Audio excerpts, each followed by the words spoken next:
recognize the former Vice President of Nigeria and my leader, Alhaji Atiku Abubakar. All other protocols duly.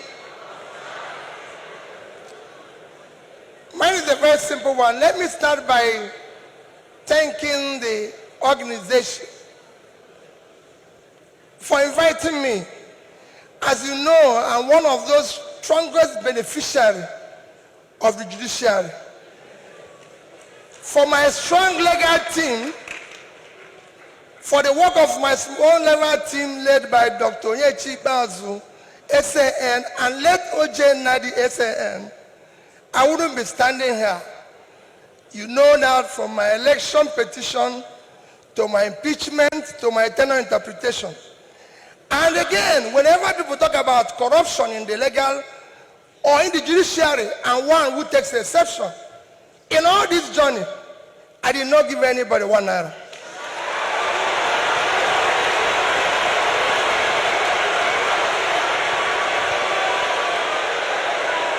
So for me,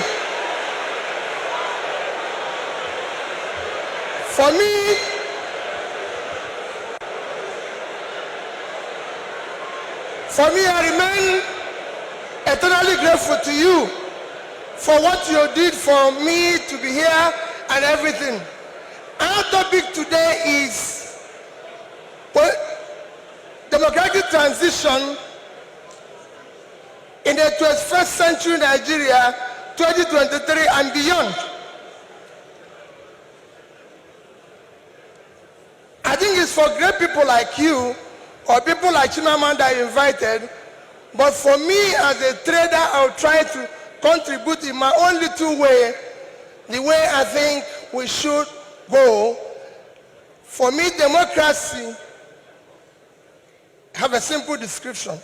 Government of the people, by the people, for the people. That means everything about democracy is the people. And transition means changing from one thing to the other. And for me, Nigeria needs urgent transition from being a highly insecure country to a secure country, from a disunited country to a united country, from corruption to a transparent country, from a country of lawlessness to a country of law and order. But in all this, it is important that we look at where we are today for people to understand the gravity of the journey we are going to take if we are going to transit. Where are we today? Nigeria have qualified to be a failed state. We have met the 2 or 3 biggest characteristics of a failed state. Number 1 is when you're no longer in charge of your territory. Today, we are among the top terrorized countries of the world. We are among the top kidnapping countries of the world. Banditry, criminality, bandits have taken over some parts of this country. Nigerians are being killed daily. All sorts of criminality is going on daily. Even our most important source of foreign exchange revenue, oil, is today 80% stolen. That shows how bad it is. We are the only country, apart from Venezuela, who we know is their own is because of sanctions, that is not meeting up its OPEC quota. Every other country is begging for increase, but Nigeria is not meeting up its own. And you wouldn't believe the quantity that is missing. In July alone, our total average, our quota is 1.8 million. In July, our total average was 1,083,000 barrels a day. That means that in July, we lost 707,000 barrels per day. If you multiply that by 31 days, it will give you 22,227,000 barrels of oil that we lost. This is a country that needs dollar. If you sell it, if you sell that oil, if you sell the quantity we lost, this is July alone. If you sell it at the average price of $110, it will give you $2,450,000,000, which at our rate of exchange of 550, you lost. If you use 550, because I used an average of 550, you've lost 1,344,700,000,000 naira. That is your country.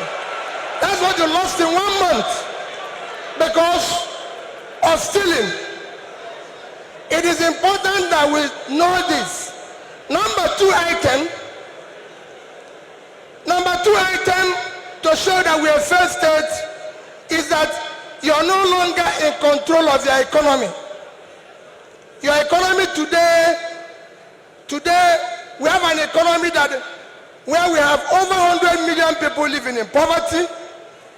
Your unemployment is one of the worst in the world because you have a combined unemployment of 50%, unemployment and underemployment. Out of 200 million Nigerians, 60% is supposed to be working. So you're supposed to have 120 million Nigerians working, but today Nigerians that are working are under 50 million. So 70-something million of Nigerians are not working, they are not productive. When you compare this to your productivity, you will see how low it is.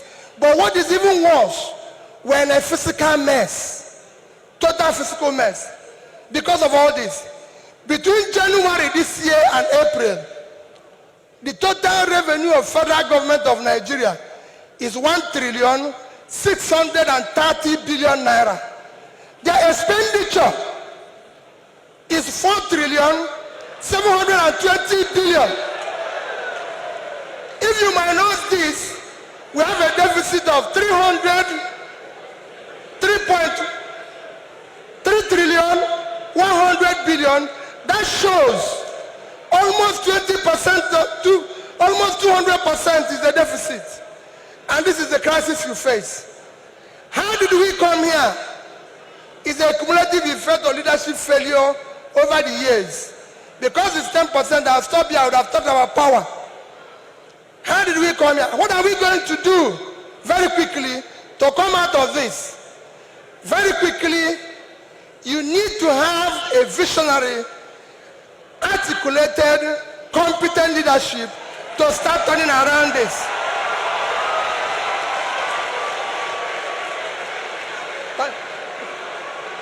So next year,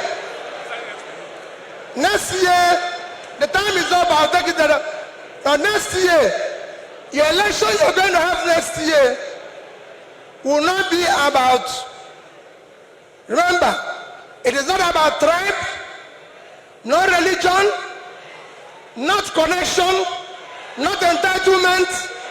It must be election about character, competence, capacity, and commitment to deliver.